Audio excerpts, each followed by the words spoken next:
Selamat pagi dan salam sejahtera. Saya Rosni binti Maidin ingin membentangkan topik kajian saya iaitu faedah simulasi jual beli terhadap aspek perkembangan jeris murid prasekolah.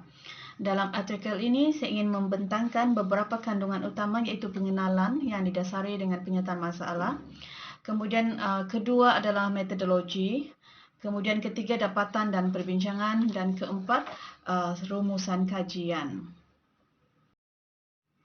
Pada part pertama iaitu pengenalan dan penyataan masalah, di mana apa yang dilalui dan diketahui oleh murid usia prasekolah menjadi peramal yang kuat terhadap pencapaian perkembangan murid. Oleh itu amatlah membimbangkan dari perspektif ekuiti bahawa kualiti pengajaran dan pembelajaran cenderung diremehkan dalam memberi pendidikan awal kepada kanak-kanak. Kurangnya persembahan aktiviti pengajaran yang menyeronokkan telah dikaitkan dengan kekurangan pengetahuan dalam penyampaian pengajaran yang lebih berkesan. Di seluruh dunia, banyak inisiatif yang telah dilakukan untuk menyokong guru menyediakan pembelajaran yang selari dengan pendekatan yang bersesuaian. Namun, perkembangan profesional adalah jangka panjang, meliputi pemindahan ilmu secara sehala serta secara praktikal yang meningkatkan autonomi profesional guru. Walaupun terdapat beberapa contoh kajian yang menunjukkan bagaimana amalan pengajaran guru boleh berubah, namun laporan eksplisit telah mengemukakan mengapa perubahan tersebut telah berlaku. Maka mengatasi jurang dalam penyelidikan ini, artikel ini bertujuan untuk menjawab persoalan kajian, iaitu apakah faedah pendekatan simulasi jual beli terhadap aspek perkembangan murid. Metodologi kajian ini, di mana kajian ini menggunakan penyelidikan kualitatif, yang mana penyelidikan kualitatif ini bersifat naturalistik, dijalankan dalam situasi sebenar dan berlaku secara semula jadi menuju ke arah penemuan. Dan reka bentuk kajian ini adalah kajian kes melalui kaedah tinjauan, iaitu kajian kes suatu penerokaan kepada sebuah sistem yang terbatas sebagai sebuah kes yang mana entiti kes adalah unit empirikal. Pendekatan kajian kes ini menuju satu penjelasan yang mendalam daripada pengalaman berubah kepada pengetahuan sesuatu perkara. Maka ini adalah bersifat realiti iaitu ontologi dan bersifat pengetahuan iaitu epistemologi. Dan kemudian instrumen kajian ini menggunakan temu bual, pemerhatian, dokumen analisis dan pengkaji sebagai instrumen utama. Dan juga peserta kajian melibatkan 22 murid prasekolah yang terlibat dalam pemerhatian dan 6 fokus grup terlibat dalam sesi temu bual dan juga analisis dokumen. Dan seorang guru prasekolah terlibat dalam sesi temu bual. Manakala populasi dan lokasi kajian ini adalah semua murid prasekolah di daerah Rawang, Selangor.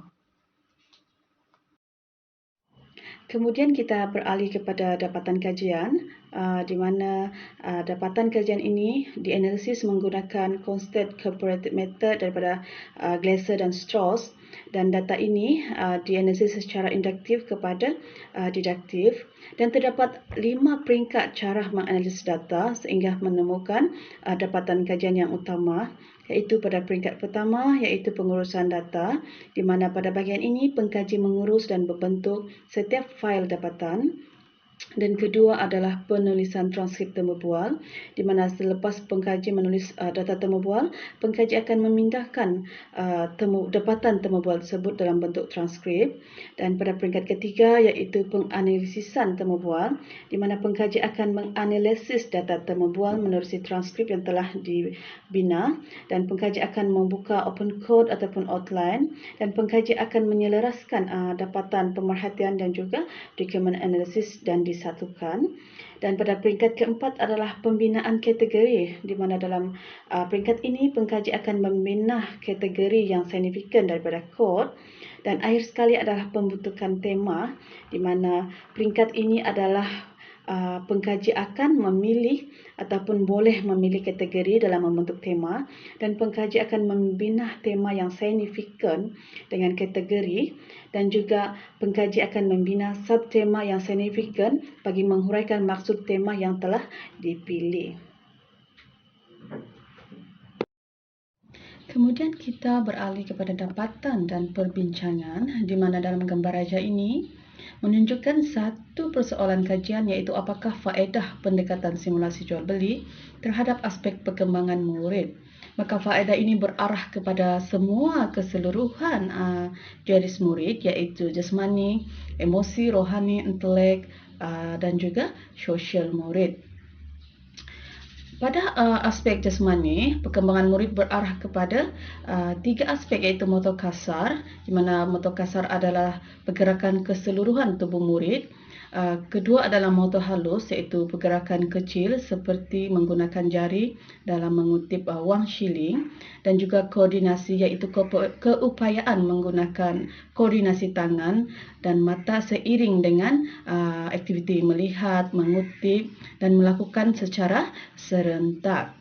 Kemudian pada aspek emosi pula, di mana murid telah mencapai emosi yang positif dan murid menunjukkan emosi gembira, teruja, suka, aktif serta emosi yang saling menyokong dalam penglibatan aktiviti.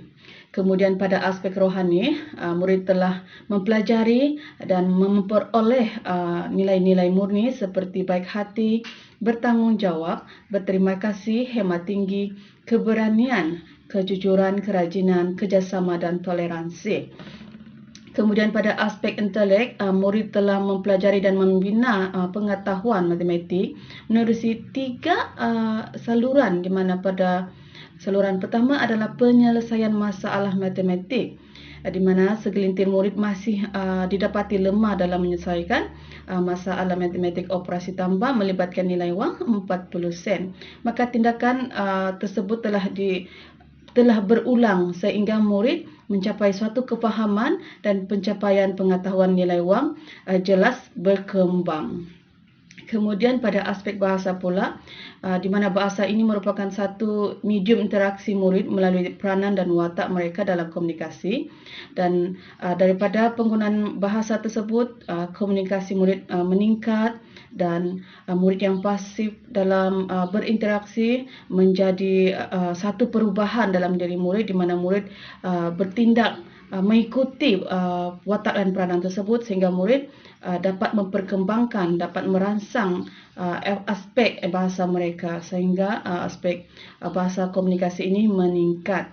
Dan akhir sekali adalah aspek sosial, di mana murid telah mencapai dan memperoleh sosialisasi yang positif dalam melibatkan diri dalam aktiviti jual beli ini, di mana murid telah mempamerkan tingkah laku yang baik tanpa menimbulkan sebarang pergaduhan ataupun perebutan watak dan peranan.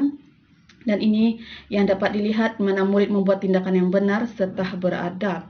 Contohnya kita dapat lihat daripada pematuhan SOP yang telah ditetapkan, dan juga dari segi dialog marketing atau dialog interaksi antara murid ketika mereka berurus niaga jual beli, di mana didapati murid berinteraksi secara sopan dan beradab ketika mereka menjalankan urus niaga jual beli. Kemudian kita membincangkan faedah perkembangan murid secara menyeluruh dalam semua aspek ceris murid, di mana pada aspek pertama iaitu fizikal, KSPK telah menyatakan kepentingan motor kasar dan juga motor halus ke arah perkembangan menyeluruh anggota tubuh yang menjurus kepada perkembangan kecil meningkat pada perkembangan yang lebih besar. Kemudian pada aspek emosi, Ruth telah menyatakan antara sebab mengapa kanak-kanak memberi respon yang baik kerana mereka telah diberi peluang dalam mengikuti pembelajaran secara learning by doing.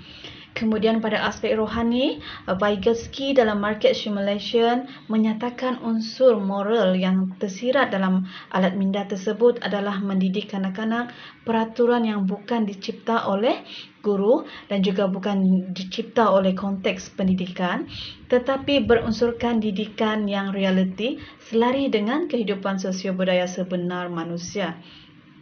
Kemudian pada aspek intelek pula, menurut novel antara Faktor dan pencapaian yang berkesan dalam matematik adalah kekuatan perhatian dan kefahaman yang berlaku dalam situasi proses dan juga tindakan.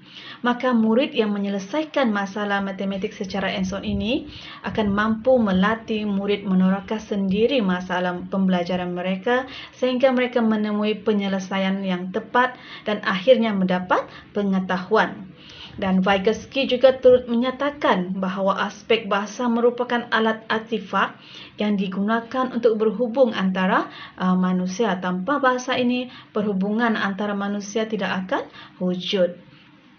Bagi pencapaian aspek sosial, di mana pencapaian dan perolehan sosialisasi positif ini didasari oleh kemahiran sosial yang mengandungi pergaulan, perlakuan, tindakan dan tindak balas secara positif yang melibatkan diri pada kelompok aktiviti sosial simulasi jual beli. Aktiviti yang bermakna ini akan mendidik kanak-kanak terhadap sikap berani untuk berdepan dengan situasi umum serta berani melibatkan diri secara aktif pada aktiviti luar maupun dalam kelas. Dan pemupukan sosial aktiviti yang positif ini juga akan berupaya mencapai tahap kematangan dalam mengendalikan aktiviti persekitaran sosial pada masa akan datang. Sebagai rumusan kajian ini, pembelajaran strategi situasi yang baru mampu memberi pemahaman yang mendalam kepada murid. Maka hal ini bermakna sesi PDP bukan memfokuskan penyediaan aktiviti tetapi sebenarnya penglibatan murid dalam aktiviti dengan tindakan melakukan jauh lebih penting. Oleh yang demikian, pendekatan simulasi jual beli berpotensi merangsang keseluruhan perkembangan garis murid secara holistik. Sekian sahaja pembentangan saya pada hari ini. Terima kasih.